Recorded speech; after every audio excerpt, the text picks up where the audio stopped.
Super হিউম্যানকে নিয়ে এসে আপনি আপনার বিজনেস রান করাতে পারবেন না, না হলেও একই রকম থট প্রসেস যাতে ওকে আমি ট্রান্সফার করতে পারি, এই ক্যালিবারে দুজন মানুষ হায়ার করে। কাউকে 6 মাস, 1 বছর, 1.5 বছর, 2 বছর, 3 বছরের পুরোনো এমপ্লয়ি কিন্তু চলে যাচ্ছে। আমার শেফ দরকার, আমার ওয়েটার দরকার। তুমি তো ইন্ডাস্ট্রিতে দীর্ঘদিন ধরে কাজ করছো, সো এই লোকগুলা পাওয়া কি আসলে ডিফিকাল্ট কিনা, বা যে রেস্টুরেন্ট ইন্ডাস্ট্রির মানুষ না সে যদি শেফ হায়ার করতে চায়, ওয়েটার হায়ার করতে চায়, সে কি করতে পারে? প্রথমত হচ্ছে ইন্ডাস্ট্রিতে এখন মানুষই নাই।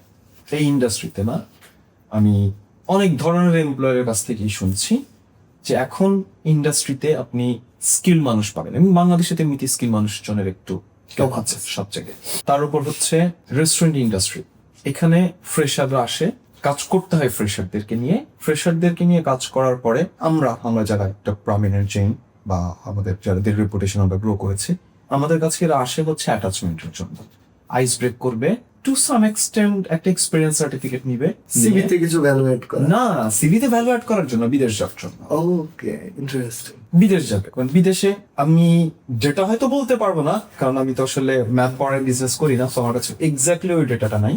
আমি আমার রেস্টুরেন্ট থেকে যে রেটটা আমি দিতে পারি, আমার কারেন্টলি 320 জন এমপ্লয়ি আমি বলেছিলাম, আমাদের এমপ্লয়ি টার্নওভার আছে হচ্ছে পার মান্থ এখন অ্যারাউন্ড 20 জন। এরা কিন্তু ফ্রেশার ছিল, আমি এদেরকে কাউকে 6 মাস, 1 বছর, 1.5 বছর, 2 বছর, 3 বছরের পুরোনো এমপ্লয়ি কিন্তু চলে যাচ্ছে। কেন? এদের অপরচুনিটিজ ওপেন হচ্ছে, আমার ব্র্যান্ড ভ্যালুটার কারণে ওদেরকে অন্য ব্র্যান্ড হায়ার করে নিয়ে যাচ্ছে, মেজরিটি চলে যাচ্ছে হচ্ছে দেশের বাইরে। আর শেফের ক্ষেত্রে একটা বিজনেস সবসময় শেফের উপরে যে ডিপেন্ড করে তা না। কিছুক্ষণ আগে আমি বলছিলাম যে খাবার ভালো হতে পারে, খারাপও হতে পারে।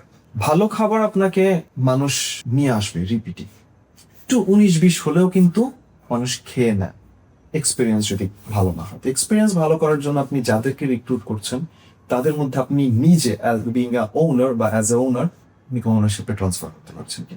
আপনি যদি ওনারশিপ ট্রান্সফার করতে না পারেন, আপনি একজন সুপার হিউম্যানকে নিয়ে এসে আপনি আপনার বিজনেস রান করাতে পারবেন না।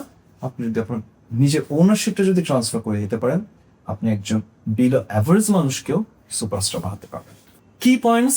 আপনার অবশ্যই একজন কালিনারি আর্টিস্ট লাগবে। কালিনারি আর্টিস্ট নেই যার হাতের কাজ ভালো। আপনি যদি ওনাকে শেফ হিসেবে বলতে পারেন। আমি আর্টিস্ট হিসেবে বলি, কারণ আমার এই ডিপার্টমেন্টের প্রতি একটা প্যাশন আছে, দ্যাটস আমি এদেরকে আর্টিস্ট বলি। আমরা যেভাবে এখন এমপ্লয়ি সোর্স করি, আমরা বিভিন্ন এজেন্সি থেকে সোর্স করি, নিজেদের ইন্টারনাল টিম থেকে সোর্স করি বাই রেফারেন্স, রেকমেন্ডেশন বেসিস। নিজেরা কি আমাদের যেহেতু একটা রেপুটেশন দাঁড়িয়েছে, আমাদের ব্রাঞ্চগুলোতে এসে সিভি ড্রপ করে যাচ্ছে। স্কিলটাকে এখন আর প্রায়োরিটি দিতে পারি না, যেহেতু ক্রাইসিসটা এমন একটা জায়গায় গেছে, প্রত্যেক মাসে 20 থেকে 25 জন এমপ্লয়ি টার্নওভার হচ্ছে। আমরা আসলে স্কিলটাকে এখন আর প্রায়োরিটি দিতে পারছি না। আমরা এখন এই ভ্যাকেন্সিসটা কিভাবে ফিল আপ করবো, আদারওয়াইজ আমার অপারেশন কলাপস করবে।